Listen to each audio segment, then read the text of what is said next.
Okay, thank you everyone. Thank you. Hello, Reloaders. I'm Tanya Economou. I'm a board member of Reload Greece and volunteer since its inception. And coming from the financial world, I can't help but introduce a very practical matter, but an essential piece of the puzzle, which is that of financing and access to financing. The next discussion will focus on a specific funding opportunity in Greece, and I'll pass it on to Yannis Palologos, journalist of Katmerini, who will moderate this discussion. Thank you. Thank you very much. We need to press some. Hello? Yes, okay. Great to be here again, and I was really interested in the discussion of Estonia earlier. As some of you will know, Greece has chosen to learn a lot from Estonia's experiences by attacking the country as Nazi apologists in the last couple of months over a conference that Estonia was going to hold about the legacy of communist regimes in post-war Europe. So we're not really doing our best to learn from them yet. Our session today is going to be about the ability of Greece to develop its digital economy. There's been a first wave of startup growth in the very difficult years of the crisis. And there have been some notable success stories, companies that have gotten really big funding rounds like Workable, like Versado, some important exits like Beat, and of course, Ethics, whose founder will be here later to speak to us. But of course, I think we're quite far yet from reaching critical mass. There was a recent survey done by the Fletcher School called Digital Planet, and in that survey, I believe Greece was second to last out of 60 countries in terms of its digital evolution, both in terms of economy and e-government. So we have a ways to go, and we have the new funding instrument that is coming into play called Equifund, funded both by national and European money.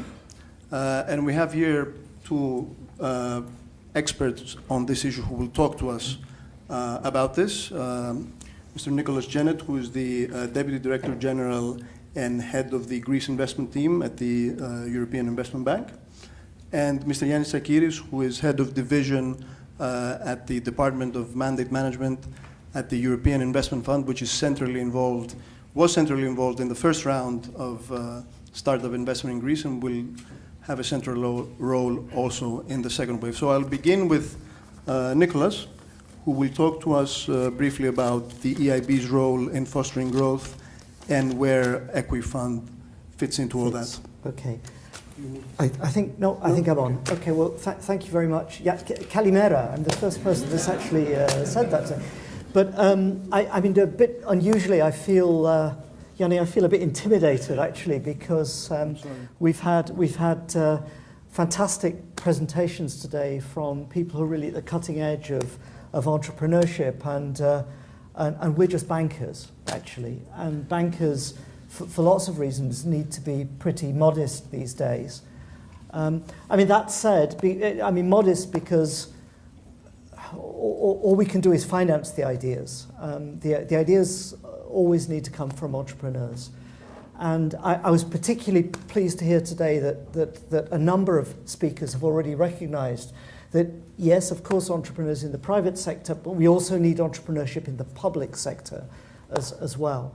Now, that said, of course, if we don't do our job, we can certainly stop things happening. But so it's important that we're indeed facilitators.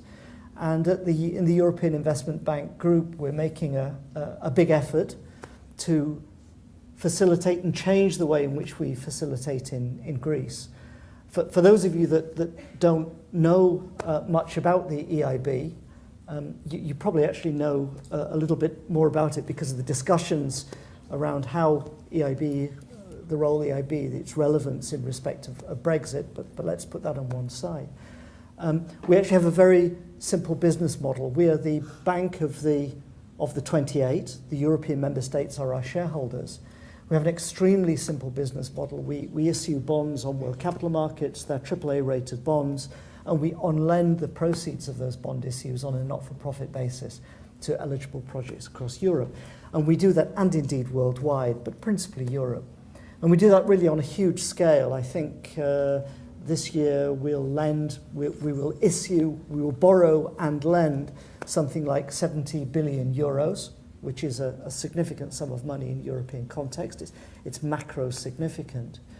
And we do so actually on a very large scale in Greece as well. This year we're hoping that we will sign finance contracts with Greek entities, public and private sector, to the value of around 2 billion euros.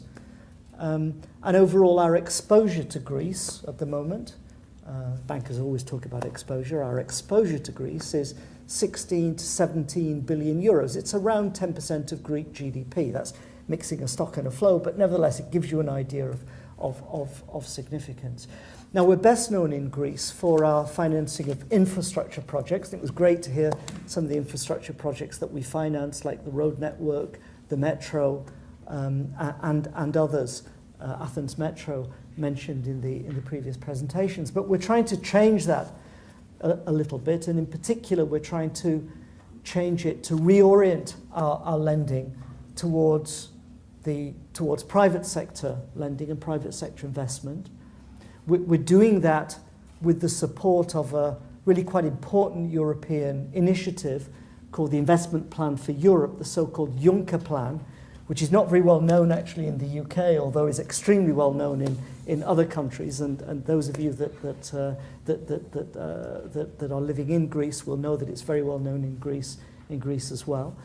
And we've been pretty successful there, and by we I mean both the EIB and our colleagues, our subsidiary, the EIF. We've already actually committed something like 1.5 billion euros of finance under the Juncker Plan to Greece.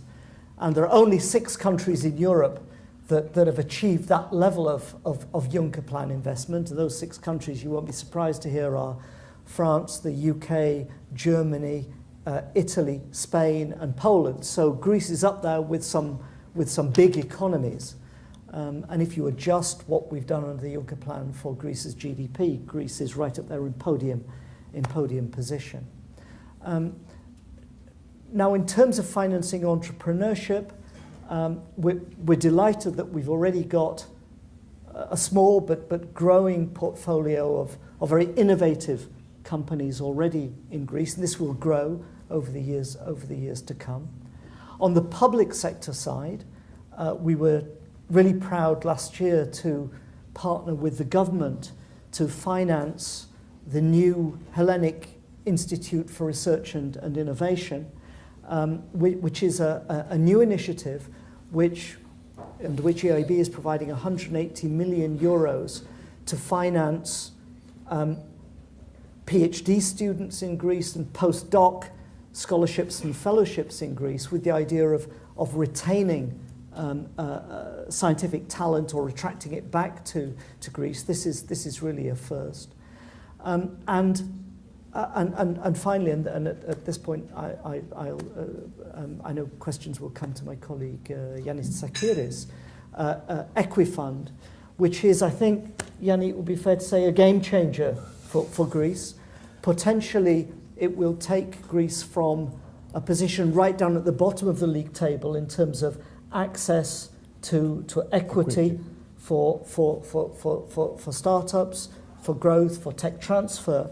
It'll take it from the bottom to potentially right up to the top, because 260, which we expect, including the private sector participation, to be a bit more than 400 million euros to be invested in the form of equity into Greek companies the next 5 years, and in particular in startup companies, seed financing, in technology transfer investments, accelerators, which is, as Yannis said before, that's the second, let's say, wave of equity financing into technology startup companies in Greece. The first one was some years ago with an initiative of the European Investment Fund called Jeremy. So we managed to finance with 60 million euros 4 funds in Greece. Namely, it was Open Fund 2, it was PJ Catalyst Fund, Odyssey Fund, and First Athens. Those 60 millions of contribution of European structural funds money attracted also another 20 million of private investors. Workable, that you mentioned before, is, for example, is a result of this effort. And now we expect that this new initiative, Equifund, really to boost equity investments into startups and seed financing. Of course, it covers all the stages of financing, from seed up to growth capital. And this is within our policy to, let's say, to strengthen, or I would say to revive, the equity ecosystem in Greece, which theoretically is almost dead. And when I'm talking about equity ecosystem, it's not only the venture capital funds and the startup companies that, or the established companies that are going to be financed, but it's also lawyers, is investment banks, is M&A advisors, is accountants. There's a lot of surrounding, let's say, companies that they're going to be benefit, they're going to be learn more what is equity financing, what is risk capital, and we strongly believe that in a couple of years we'll have the first results, let's say, of this attempt. Just to give you an idea, we are expecting that around 80 million euros is going to be invested in seed and startup financing, particularly in the technology sector, which, just making some calculations, this means that around, I would say, 200 to 300 companies startup companies might benefit from equity financing, which, let's say, given the current situation in Greece, is a bit of an achievement. But allow me very briefly just to go a little bit back, because I didn't introduce EAF, and I will take the opportunity of the previous speaker talking about Skype, that it needs sometimes a chain of fortunate events for things to happen. And if EAF was not around, maybe Skype also wouldn't be around, because we, as EAF, we are investors in a fund, Mangrove Capital, a Luxembourgish fund, that financed also Skype. So it was us, partially, let's say, that we we share part of this glory, and of course we made also a very good profit on this. Yeah. So this is when I said bankers needed to be modest. You should hear him when he's in real sales mode. Absolutely.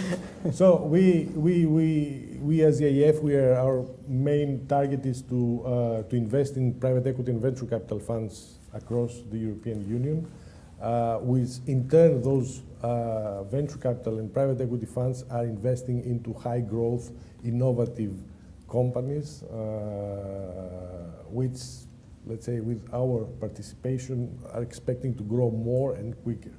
And that's also what we are trying to achieve in Greece with Equifund.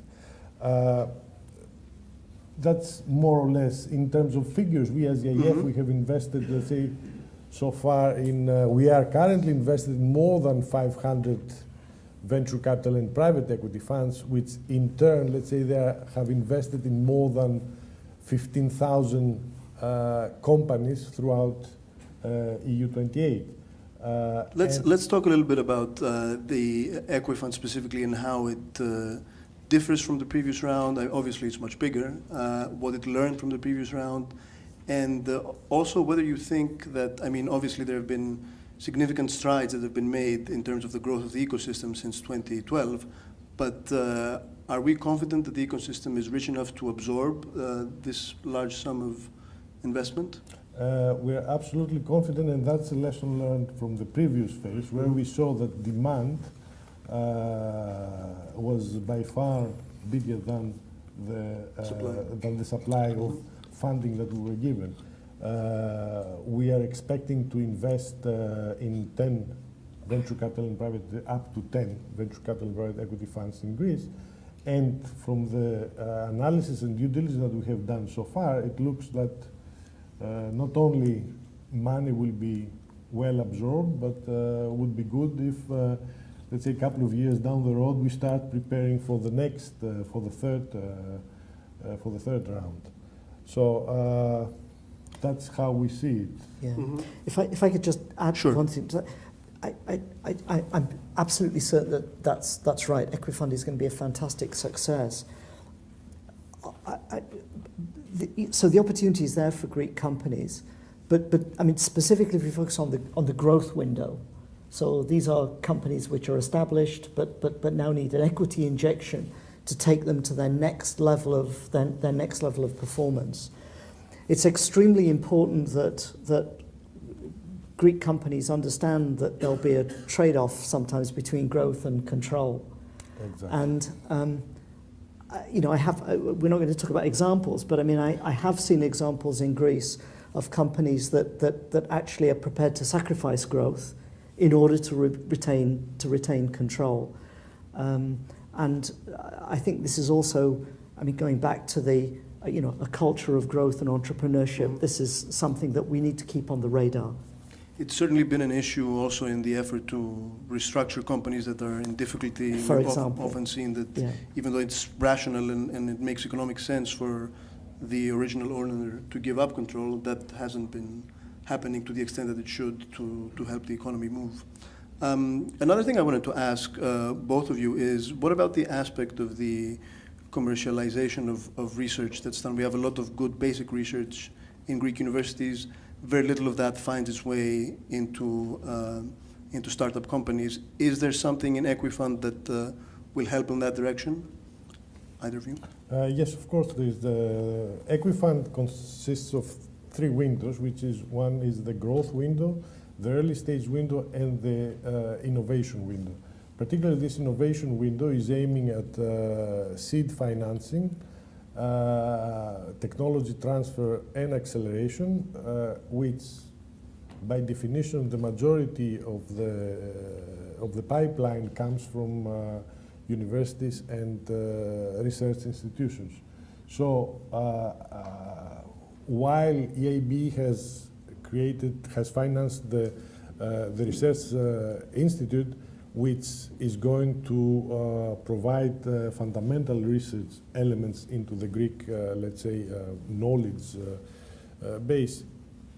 The innovation window of Equifund is going to finance ideas and technologies that, let's say, have very good chances to be commercialized and potentially to be transformed into successful companies.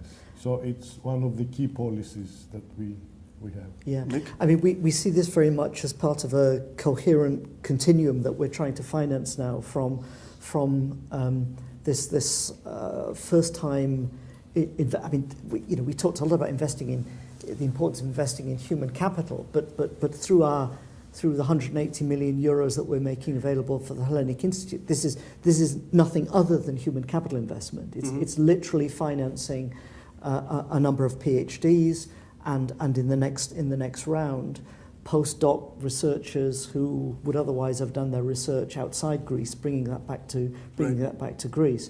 So what we're hoping is that we're putting in place a series of instruments that will actually, finance the idea throughout its growth journey, if you like, starting with the fundamental, through the startup, and then ultimately as companies grow in due course. I mean, our ideal is to see some of those companies then graduate into ultimately finding debt financing in their next phase of development, either through the banks that we partner with, or for us, I guess, better still, directly from EIB. So wherever a company is on its growth journey, our vision is to make sure that there's an EIB product delivered directly or through funds or partner banks that can support that company. Now, what about the eligibility criteria? The recipients of the money will be funds. Do these funds have to be based in Greece? Do they have to have a significant part of their portfolio in Greece? Is there a specific limit? The funds, as legal entities, they're not obliged to be established in Greece. However, investments have to be done into Greek companies, in particular because part of Equifund is coming from European structural and investment funds that are designated for Greece. So they have to be invested in Greece, into Greek companies. But of course, there's obviously a Greek company might also have a subsidiary in UK or somewhere else. That's not, but the bulk of the investments have to be done into Greek companies in Greece. And I think this is, it's important not to lose sight of the fact that a significant proportion of this money for Equifund is indeed coming from public resources. I mean, I talked right in my introductory comments about the importance of entrepreneurship in the public sector. I think this is a good example, actually. It's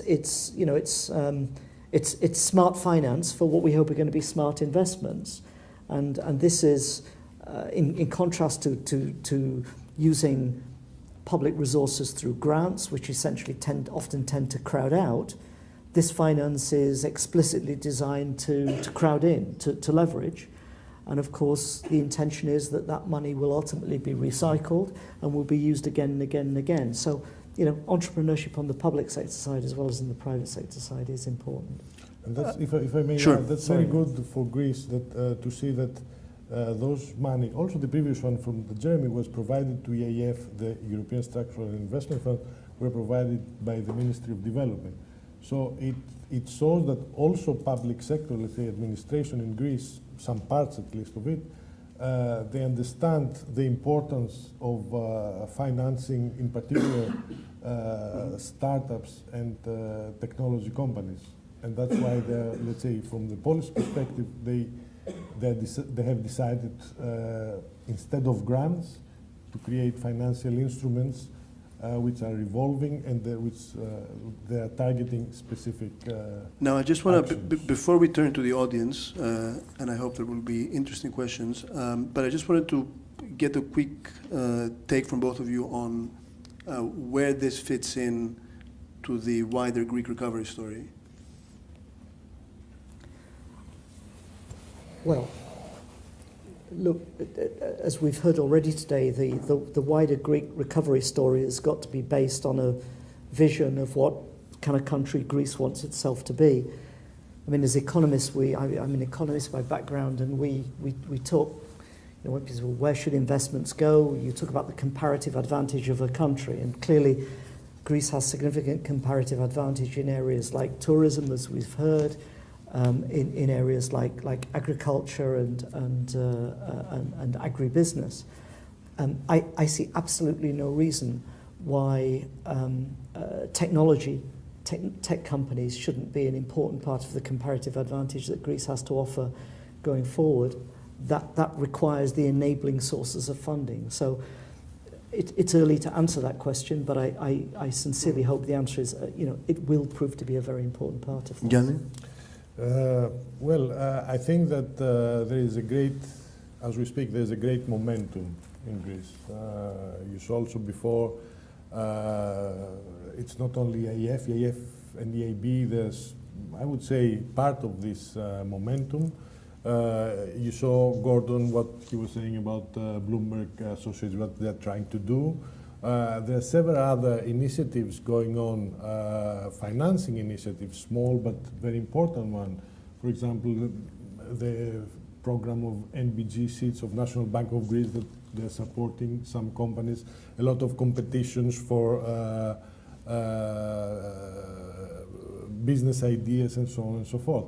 So the momentum is the right one, let's say, to give an additional boost to support financially also those attempts.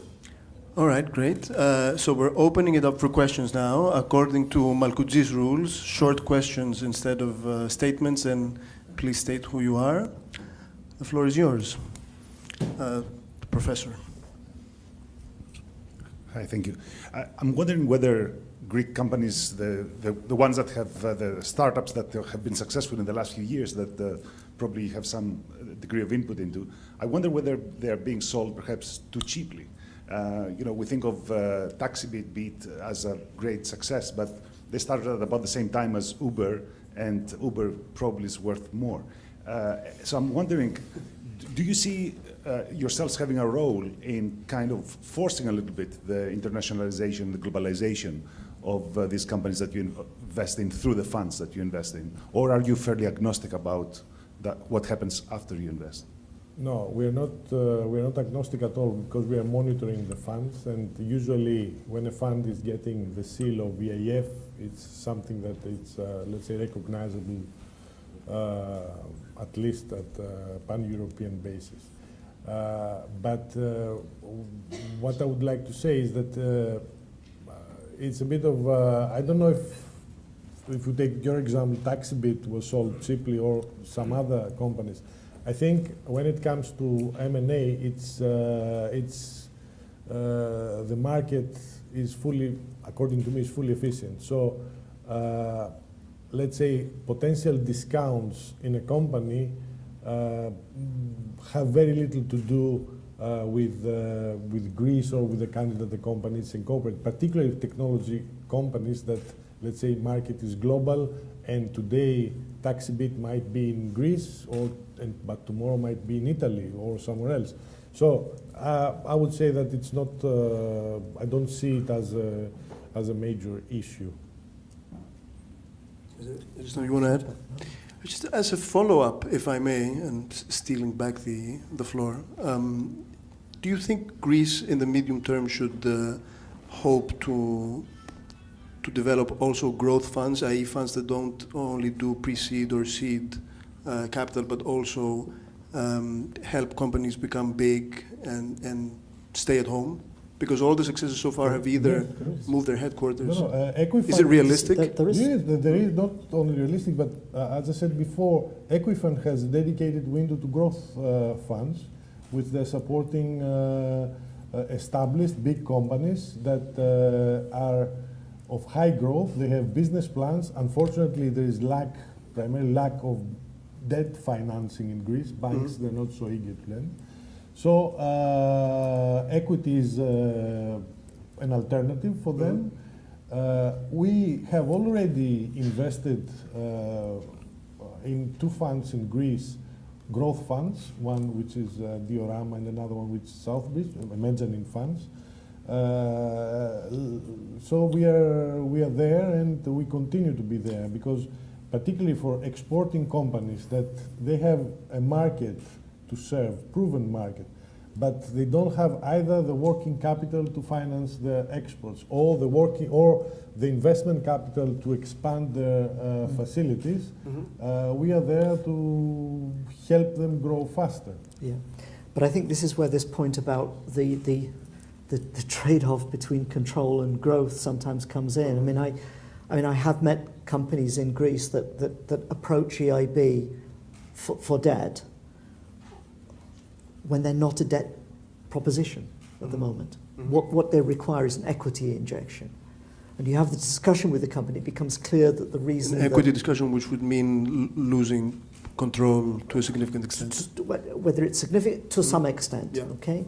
But debt cannot substitute for equity. I mean, I hope equity shouldn't be substituting for debt either, although I understand in the Greek banking context that sometimes happens. But you can't put debt in a company that is insufficiently capitalized. So debt will not substitute for equity. And there, for companies that are at the point where they're making that decision about whether they want to grow, but are we prepared to lose some element of control? This becomes, this is an important question. Okay. More questions? As we say in Greece, when it comes to giving up some shareholdings, let's say, as we say, it's better to be minority shareholder in a supermarket than a majority shareholder in a kiosk. Mhm. So it's Yeah. obvious, I think. But we like to control our kiosks in Greece. Yeah. The lady in the back, and then Mr. Kamadas.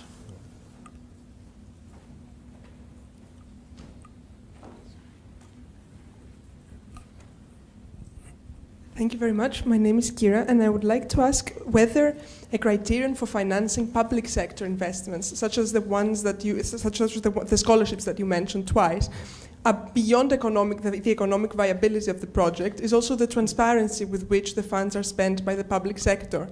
So I'm wondering if there are monitoring procedures to make sure that funds that are spent through the Greek state are not misused in the way that previous European investments were misused in previous decades. Thank you. Yeah, I mean, I can deal with that very quickly. Indeed, misused in Greece? Never. Well, it has always been the case that EIB, the European Investment Bank, monitors extremely carefully the way in which the funds that it lends are used. All the projects that we finance have to meet 4 criteria. They have to be financially viable. We're a bank. We lend. We expect to get the money back. They need to meet environmental criteria of environmental sustainability. They need to be technically sound, but they also need to be economic. They also need to pass an economic test. Now, those 4 tests are important and they act together. So, for example, we occasionally are approached, let's say, in the renewable energy sector, with a proposition where we're told, but this should be something that EIB can finance because of the way in which the tariff mechanism works means this will be a profitable investment. The fact that it's a profitable investment is not enough to enable us to finance it. It also needs to be an economic investment. So I'm not necessarily talking about Greece here. This applies Europe-wide, worldwide. The fact that an investment can repay because of perhaps an over-generous tariff settlement on an energy project, that will not be sufficient for EIB to finance it. On the specific question that you asked about the Hellenic Institute for Research and Innovation, indeed there is a specific governance system put in place for that entity, and that was agreed between the bank and the government. No conflict here, absolutely agreed, that ensures that the decisions that are taken by the Institute on financing both PhDs and postdocs are based purely and independently on scientific criteria of scientific excellence. Jan, is there something you want to add? No. No? Adonis had a question. Yeah, by that time you probably know the Greek innovation system better than anyone else, and probably better than many people in Greece. Have you crystallized that knowledge into a set of policy proposals on how the Greek innovation system can be improved, relating to policy action by the government, I mean? Because, through the MOUs, we know very much what are the failings of the present economy of Greece. We don't know what are the failings of the future economy that you are helping to finance presently. Thank you. I mean, I think I think again, this is an issue where we as a bank should be modest. Look, we're owned by the 28 member states of the European Union. Any organisation needs to be very careful, about the way that it speaks to its shareholders. It's not our job to tell the government of Greece what it should be doing, what those criteria should be. Where we can contribute, we do so. But I think in terms of what it's necessary for governments anywhere in Europe or indeed worldwide to do to foster an innovation culture, I think has been handled extremely well in the earlier presentations today, and I think that what we've heard today sounds like a very good roadmap, actually for building that both the culture and an innovation ecosystem. Yep. More questions? The gentleman in the back there. Hi, hello. Hi, Nicholas. Quick question from your experience dealing with those who pitched for the Equifund, those fund managers, the ones who are going to support directly startups. Have you seen that the culture, because today it's all about hiking entrepreneurship into culture, do you see that there is progress in terms of the culture of the fund managers? Should we be positive in the way things are going to move forward in the next couple of years? Absolutely yes, because it happens that I'm following Greece for the last 10 years, and in particular in this area. And I see also the evolution of fund managers in Greece and the mentality that, let's say, they're having, which I can confirm that it's transforming rapidly and in accordance, let's say, with the market needs. No, that's the case. They are fully aligned and they understand what it is about and what it is at stake and what, let's say, this sector needs. Okay. We have another 4 minutes, probably time for 2 or maybe 3 questions, if such a thing exists. Yes. The second wave of Equifund, the Equifund is much larger scale than the first one, Jeremy program. I'd like to come back to Yannis's point on the lessons learned from the Jeremy program. Can you give us some more flavor on the impact in terms of metrics and evidence-based results, either on the tangible or intangible results that you can share with us from the Jeremy program? Yes, well, in terms of exact figures, etc., since still this program is running, still the funds are existing and they have portfolios, etc., I cannot, any detail that I might give you is, let's say, will be, after some time, will be obsolete. But what I can tell you is that, as I said, in total, 80 million were invested into early stage and seed technology companies out of 4 funds.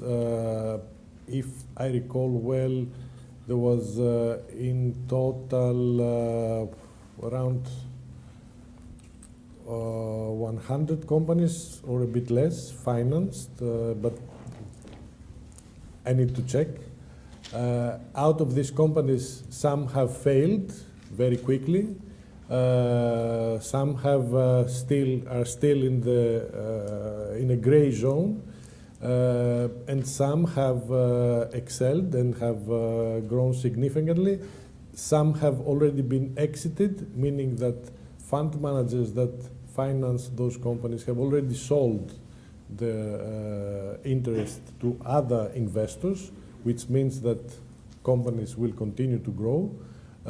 Some other companies are going for different series of financing, not in Greece, because in Greece currently there's no availability of, as we speak, of equity. But so they are addressing international venture capital funds and international investors, which is also very good news. In general, it was a quite positive experience. On the negative side, and maybe not many of you understand it, but given that we are using structural funds partially, it's not so easy for us to manage, because structural funds, European structural funds, are coming with some restrictions. As you say, you have to be used in Greece, have some deadlines, have different reporting obligations, but that's our job as EIF, is to blend those structural funds, our money, EIB as well, private investors, and give, let's say, a solution to the fund managers community. All right, and one more question, if there is one. Gentleman there. Hello, my name is Kyriakos. Going back to the previous question about looking forward, do you have some sort of database, or can the general public have access to the lessons learned from your activities so far? And meaning general public, also future entrepreneurs, can they access, what you have learned all these years operating in Greece, so they can learn from the future. Well, maybe we should take that offline. I mean, there's a wealth of information on our website through our annual reports, through audit reports and other reports that people can access. Whether that would be, as always, it depends what the exam question is. It depends what question entrepreneurs might want to answer. But there's a great deal of information. I mean, we're a public institution, so we follow best principles in respect of transparency. Maybe we should talk offline about exactly what it is that you're looking for, and we'll see what we can do to help with that. Okay, that concludes our time. I want to thank our speakers very much for their contribution and you for your attention. And I think it's time for lunch. Thank you.